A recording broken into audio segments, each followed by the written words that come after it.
Hey again, everybody. This is the second class that we're going to have on the period called the Glorious Revolution. I had thought that we would take two classes to cover it, but I think the first class next week will be the third class on the Glorious Revolution.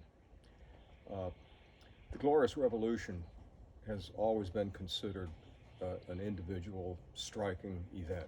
It refers specifically to 1689 when Parliament deposed King James II, or forced him to step down and leave the country. I think that the Glorious Revolution is part of a long, not a very long process, but a process that began with the beginning of the 17th century, that began when James I became King of England. And it runs from 1603, therefore, to 1689. 1689 is the culminating event in the Glorious Revolution. It's what wraps the whole thing up. Just exactly as 2 years earlier, Isaac Newton wrapped up the scientific revolution, which had been going on for 140 years.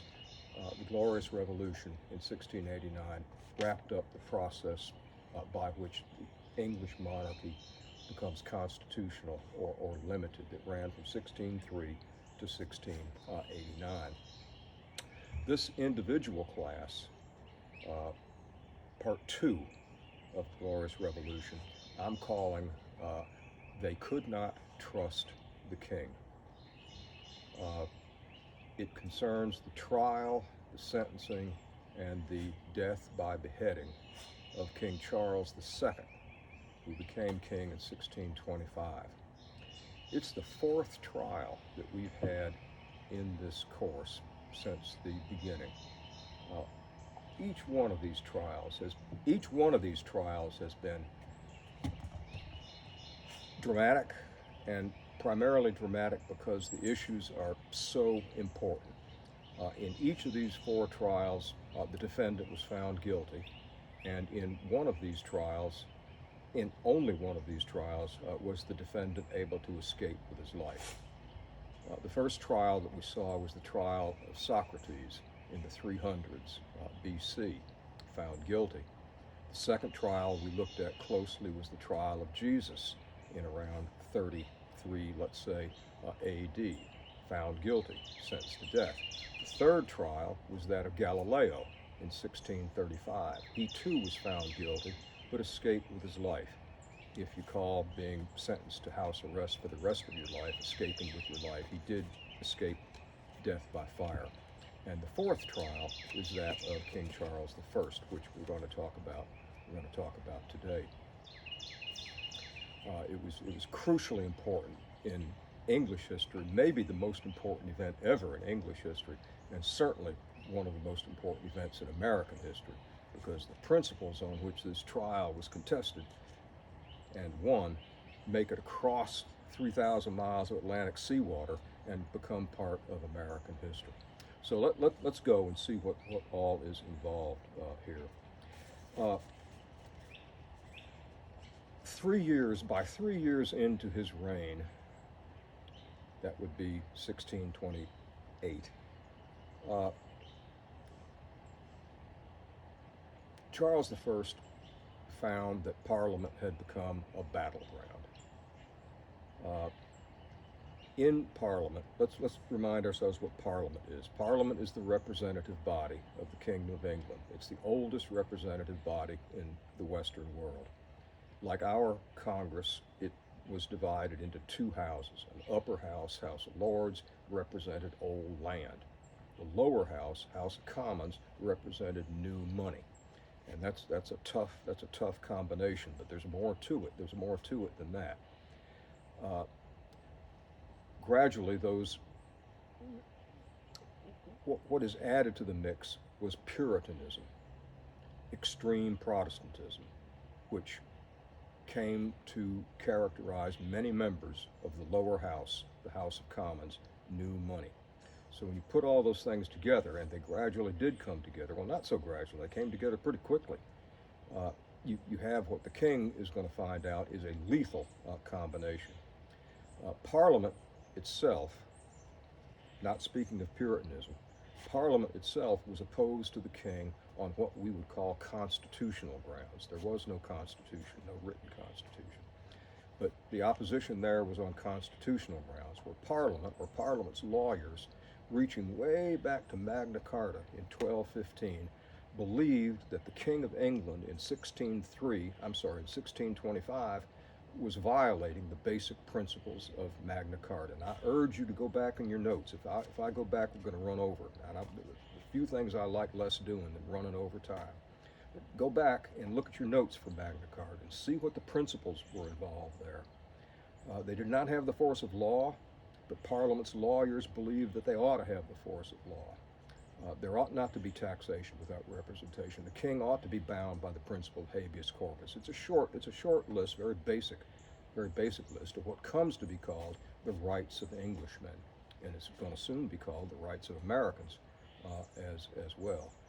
Parliament believed in 1625 that the king was violating those principles, and this brought them closer to the Puritans, especially strong in the lower house, who believed that the king was violating the principles laid down by God as far as proper religion was concerned. The Puritans believed that the Church of England was as bad as the Catholic Church, and that the king was the head of it, and he ought to be put down as a result, and the church ought to be made completely consistent with Martin Luther's ideas, rather than this kind of halfway house that the Church of England was in their opinion.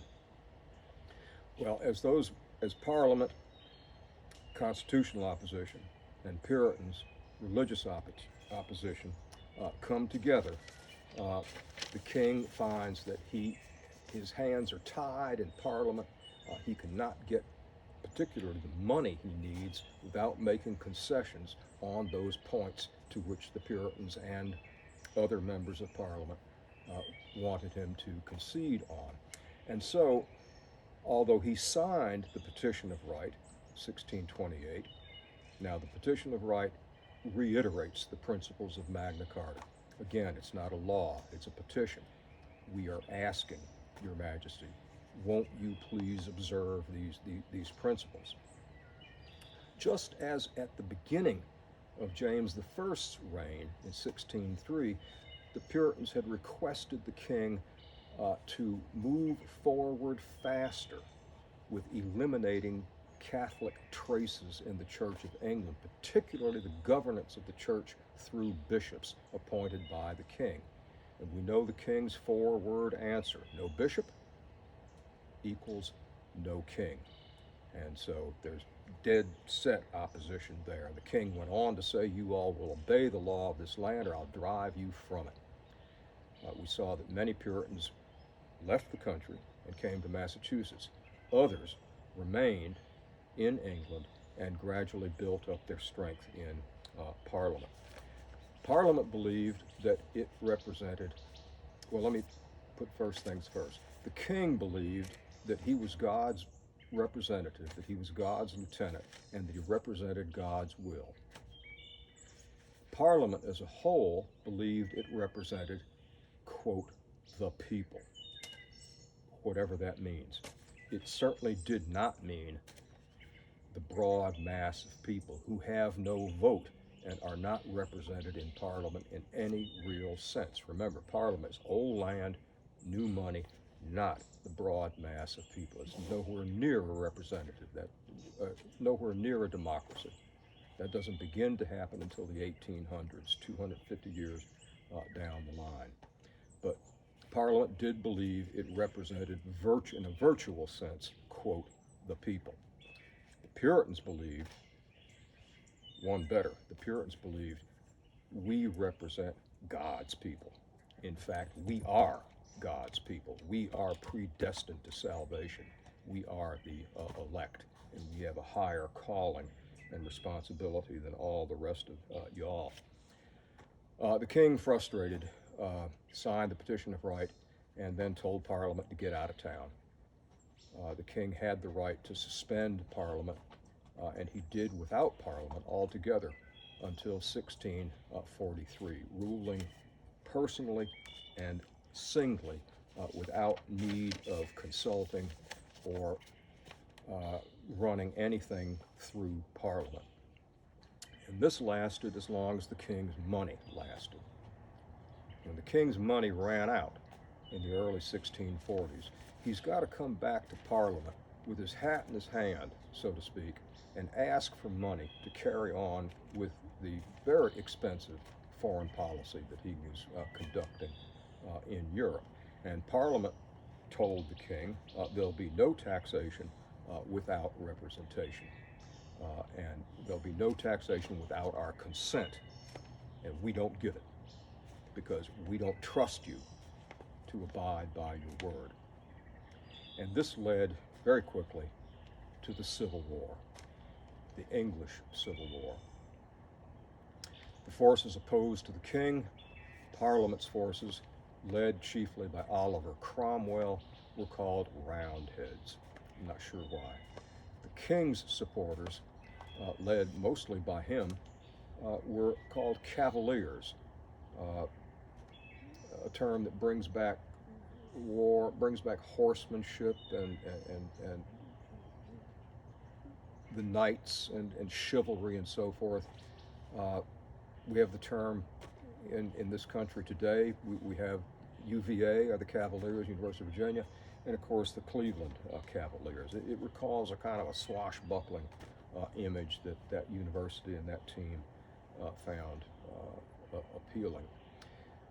We underestimate how ferocious and destructive the English Civil War was. There were 86,000 battlefield deaths in that war, which runs from 1643 to 1648.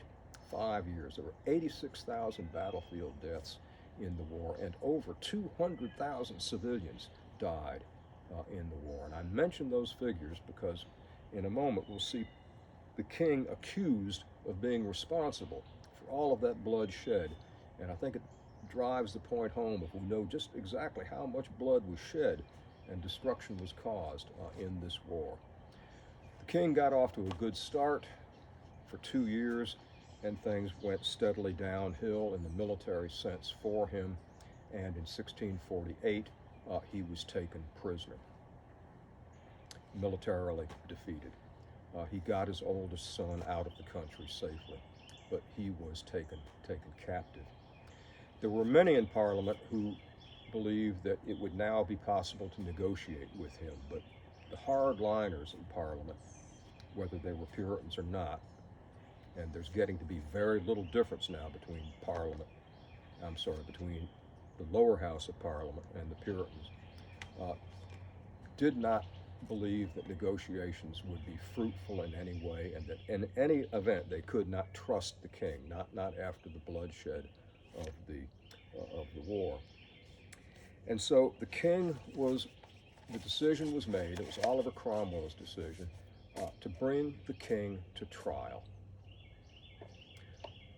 as king. Nothing like that had ever happened in history before.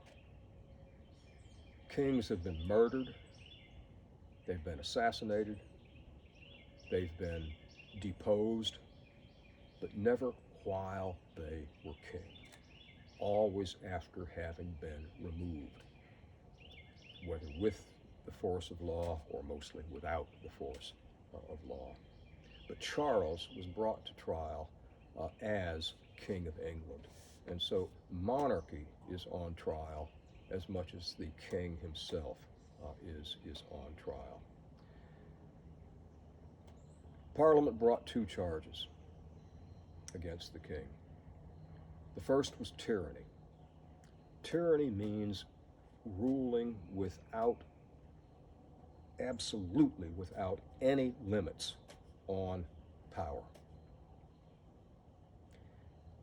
And Parliament believed that the king had a history of that, particularly in those years when he ignored Parliament from 1629 to 1643. He ruled as a tyrant, Parliament claimed.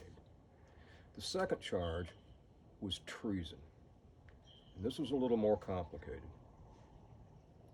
During the war, Charles had tried to forge an alliance with the Kingdom of Scotland to the north, the northern part of the UK, United Kingdom today. Charles' father had been a Scot. He had been King James VI of Scotland when he became King James I of England in 1603. But the kingdoms remained separate, Kingdom of Scotland, Kingdom of England. And in negotiating and trying to ally with the Kingdom of Scotland, the King of England, Parliament believed, was committing an act of treason.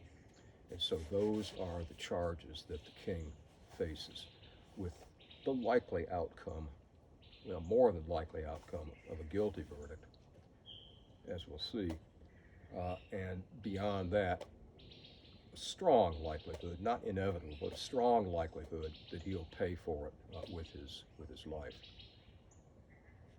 The trial is a highly dramatic event in the first days of January 1649.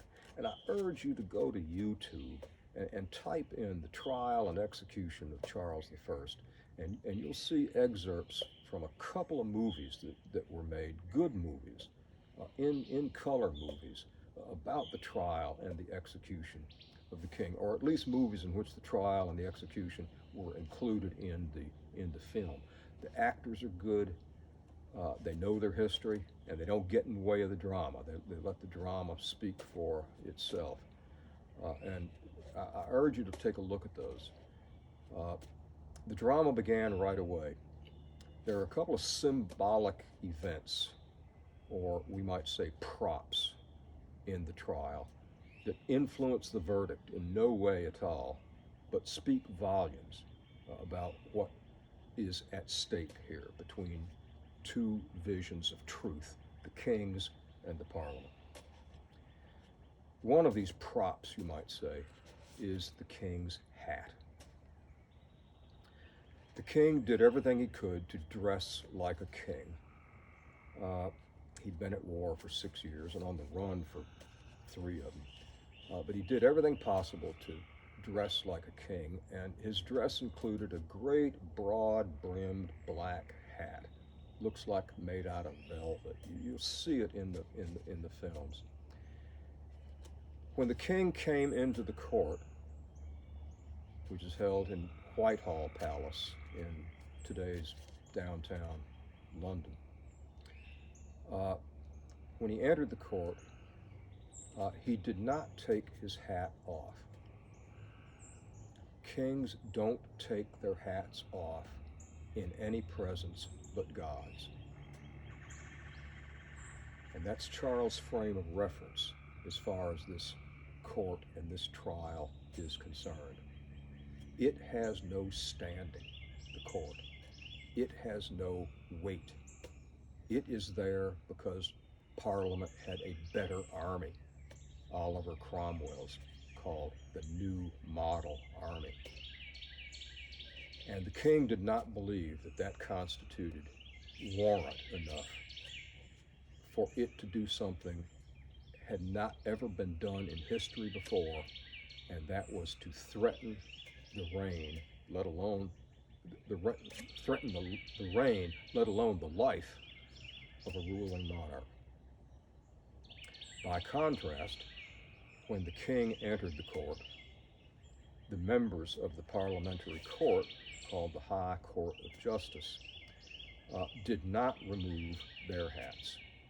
When a king enters a room, you take your hat off, just as you do when a judge enters the room. They did not. Although he is still king, they don't recognize the validity of his monarchy. The other prop that speaks volumes was the cane, not cane, but staff that the king carried before him. not a walking stick, but a staff taller than he was. It had a silver head and was a very ornate, finely made staff symbol of authority. Polished black wood, striking sterling silver head. As the charges were being read, the king hit the cane staff into the floor as if interrupting. The Justice Bradshaw continued to read. The king reached out the staff and tapped him gently on the arm and rose as if to speak. The speaker continued. The king tapped him a little harder with the staff, and Bradshaw continued to read. And the king at that point hit Bradshaw across the arm pretty hard enough that that silver head of the cane bounced off and hit the floor, and no one made a move to recover it and give it to the king. He had to get down, locate the thing, and affix it to the head of the staff again. When a king wanted to speak, you got quiet all of a sudden, but not here. Just a symbolic event involving, as the king's hat, a prop. When the charges were read, the king was asked to enter a plea. And this was the crucial moment of the trial, because he did not recognize the court as having any authority. Hence, the hat stays on his head, and now, in the larger sense, that he will not enter a plea.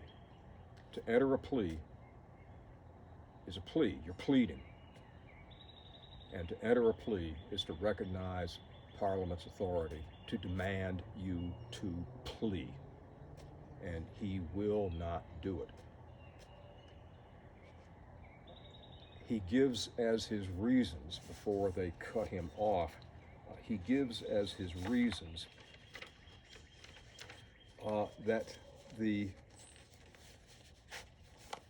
king is God's lieutenant on earth. He is subject, no court, no earthly court has any jurisdiction over any king, kings being God's lieutenants on earth. Every king on earth will answer for what he does as king to promote God's work, but he will not answer to any court of law on this world, in this world. He'll answer in the end to God himself, and to God alone. And before that event, the king answers to nobody. The king went on to point out that the specific violations y'all are charging me with were not against what you call, quote, the law, when I committed them. These offenses, these charges, in other words, are after the fact. The legal term is ex post facto. You can think of parking in a space where there's not a no parking sign, come back to find out there's now been a no parking sign put up and you got a ticket under your windshield wiper. You can't do that. You can't pass a law retroactively to snag somebody. And the king believed that he was being tried on an ex post facto laws. He also reminded this court that they wanted to be very, very, very careful as far as violating 1,500 years of tradition, having that on their hands, let alone, if it would come to that, the king's blood. All of the things that the king said were true, but they missed the larger point, which was that the will of, quote, the people, however misinterpreted Parliament was about who it actually represented, the will of, quote, the people is now fixing to trump God's will as shown through the king's policies. That's the turning point of the trial. Popular, that means of the people. Sovereignty, that means rule. Popular sovereignty going beyond and surpassing royal authority and tradition. Well, the king made a very spirited defense along those points, along those lines. And he took Parliament completely by surprise by it. It was thought that he was going to be a pushover. He was not a big man. He wasn't your physical image of a king. He had a painful, he was painfully, you'd say pathologically shy, and he had a speech defect. And Parliament assumed that this is going to be a walkover, a cakewalk. He's going to roll over, legs up. And such was not the case. He defended himself along those lines like a lion. He attempted to say a lion king. And he took the justices aback. He threw a monkey wrench into this trial, which has a predetermined verdict. There's no way the king comes out of this innocent, and may not come out with his life. At that point, the trial was open to members of the public. And the king rallied those members, and you heard shouts in the court of, "Long live the king, long live your majesty." And at that point, Oliver Cromwell, sensing that this is getting out of hand, this is getting away from us, adjourned the court for the day. And they came back on the second day, and this time Parliament took the offensive. They produced 30 witnesses. The king did not even see them, let alone have the opportunity to question them. Their testimony, their identity was unknown to the king. What they testified to was unknown to the king. Who they were and how they would answer his questions were all left unknown to the king. And there was nothing that he could do about it. There was no way that Parliament could get around the charge of convicting the king on ex post facto points, but the decision was made that they were going to begin referring to the king not as the king, but they were going to begin referring to the king, seeing the king as Charles Stuart. Stuart is the family name. Charles Stuart, comma, man of blood. As if to say, the man who has shed English blood in great rivers of blood. Remember those casualty figures from the war. And on that basis, he was convicted of both treason and of tyranny, and sentenced to death. The sentence read, Charles Stuart is hereby sentenced to death by the severing of his head from his body 3 days hence. That would have been the last day in January 1649. The king was given 3 days, which he used mainly for prayer. He was allowed to see his children. He had 2 children, both old enough to know what was going on and what was about to happen. He was allowed to see the children on the night before, and on the day of, he died as we all think a king would die. He had defended himself like a lion, and now he meets his death like a king. When they came to get him, It was a bitterly cold day, January, end of January in London. And he asked if he might have a second shirt. He said they had him a white shirt. He said that I'm likely to shiver from the cold, and I don't want it to appear that I'm shivering from fright, because I know where I am going, and I am glad to be going. I'm not afraid. I have nothing to be afraid for. I know my God will see me through. He was escorted out to the scaffold, which was surrounded by soldiers, a ring around the scaffold, keeping the, I guess, several thousand people from prevent any problems from the public audience. They had had a terrible time, Parliament, in finding an executioner. Couldn't find anybody willing to do it. And finally had to send overseas to France for an executioner. And he would do it only if he were masked, so his identity would not be known. And he disappeared after that day, disappeared from the pages of history. Don't know who he was, which is as he wanted.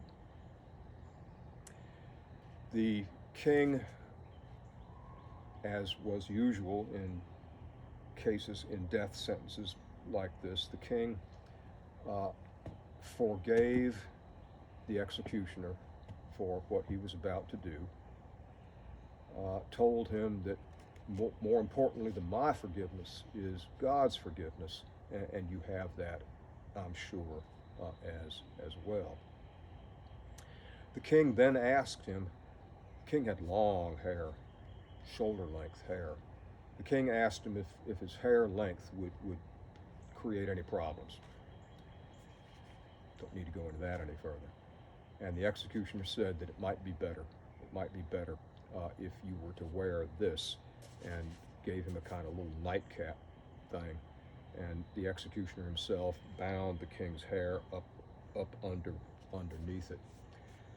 And then it was time. The king asked the executioner, asked him, stay a moment, that is to say, wait a moment, when I, heads on the block, when I extend my arms, I am ready. And in a heartbeat it was done. Nothing like it had ever been done before. And when the axe hit home, there was by all accounts, there was a long, audible moan from the crowd. The king had never lost the sympathies of the broad mass of the people, who, remember, don't vote in any way. The king always had them, people who were inclined to respect tradition and had come to love the Church of England, as the king had. Were with him, heart and soul. Some few people broke through the ranks of the soldiers and ran underneath the scaffold with white cloth, white handkerchief, trying to get a dab at the king's blood. Sorry to say this, seeping through the just constructed gallows. The news shocked the world.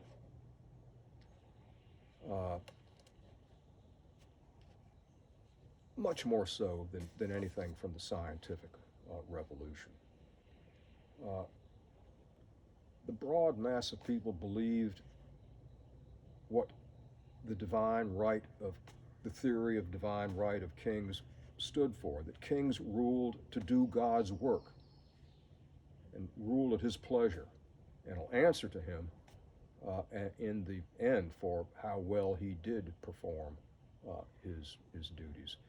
It was a shocking thing that this was done.